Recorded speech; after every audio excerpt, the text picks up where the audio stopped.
My first thoughts were, I think everything that I was told and taught as a kid and as growing adult no longer, was applicable. If I'm able to see something that I thought defies gravity in such a way, then what else could be possible? That was my first thought. So did you think what you were looking at was a weapons program that you were unaware of, or did you think what you were looking at was obviously some extraterrestrial piece of technology? Neither one of those crossed my mind. It was just. How about now? What do you think it is now? I'm not the expert. I think it. I want to be as skeptical as everyone else and just hope to know the information. Anyone in the U.S. government tell you what you were looking at to try to dissuade you from what you thought it was? No. So no one was like, oh, there was some anomaly with the technology. No one from the government did that? No one. How do you think you were treated when you reported this information or have talked about, the Tic Tac video is well out there. It's well reported. How were you treated? I've had no pushback at all.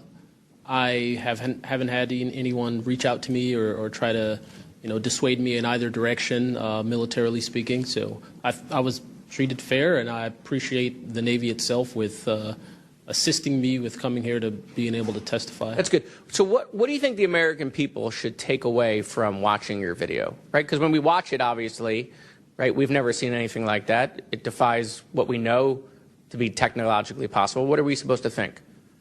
Someone's lying about something. Someone's hiding something, right? That's not normal what you looked at.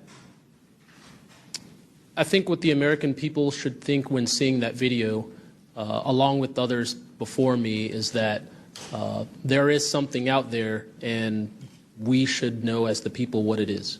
Right. And so let's eliminate possibilities. So they didn't come to you and say there was a technological error with what you were looking at. So we put that aside, right? They didn't say it was broken. So we look at that and we see something. So it's either a weapons program being reverse engineered by our governments or other governments, or it's nobody's government, and it's not from here. Those are it.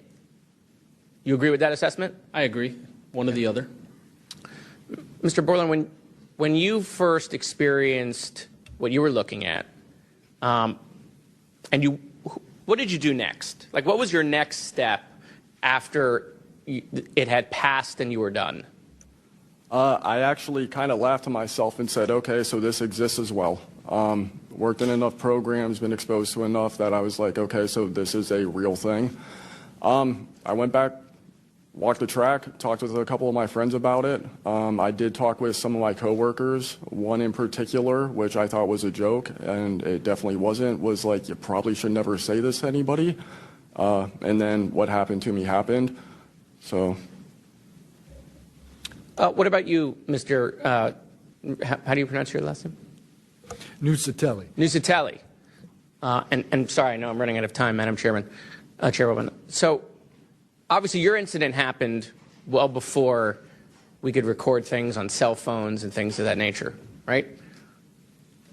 What did you do when you first experienced? Because what you saw, right, you saw it happen like right out of your base. Correct.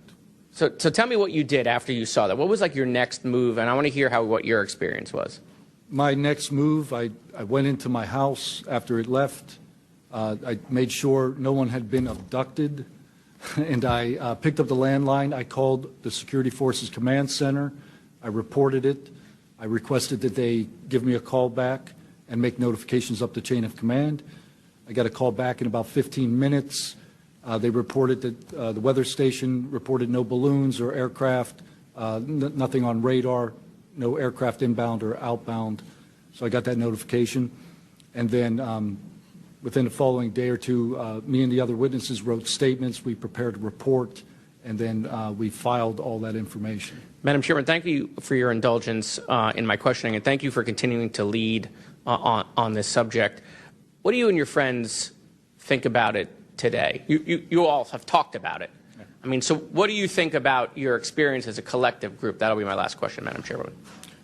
I mean, we've been talking about this for 20 years. We don't know what we saw. What we saw changed our lives and the way we think about everything. It was incredibly profound. The object I saw, I don't even know if it was an object. It was a light. It was an orb. It didn't look like a craft, but it did look solid. And that's what we talk about. We noticed the object, and this was a pattern across all the encounters. Someone would see a light. They would pay attention to the light. And then the object responds. It performs for you. And then they come down and they investigate you. So it's almost like they're curious. So that's the thing we primarily talk about. Why did it come after we noticed it? Maybe it noticed us after we noticed it. You're welcome. I now recognize Representative Mace for 5 minutes.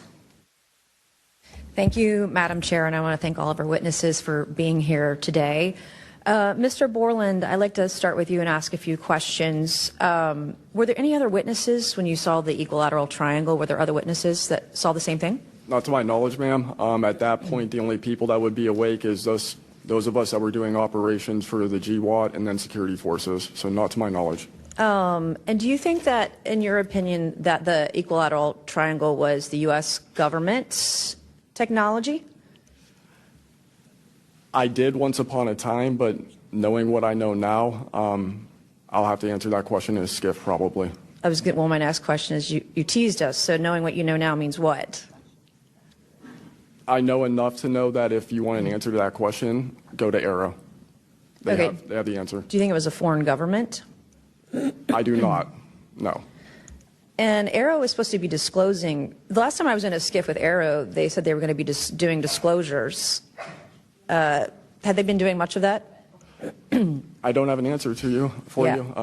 I don't know. I know what Arrow reports publicly, and I know what I've been through. Yeah.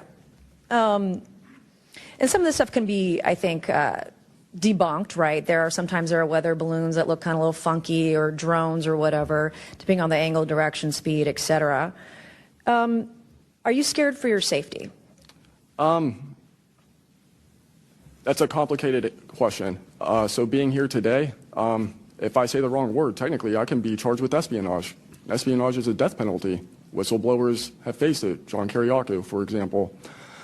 I am not scared for my physical safety in the sense of an agency or company coming to kill me, but I have no job.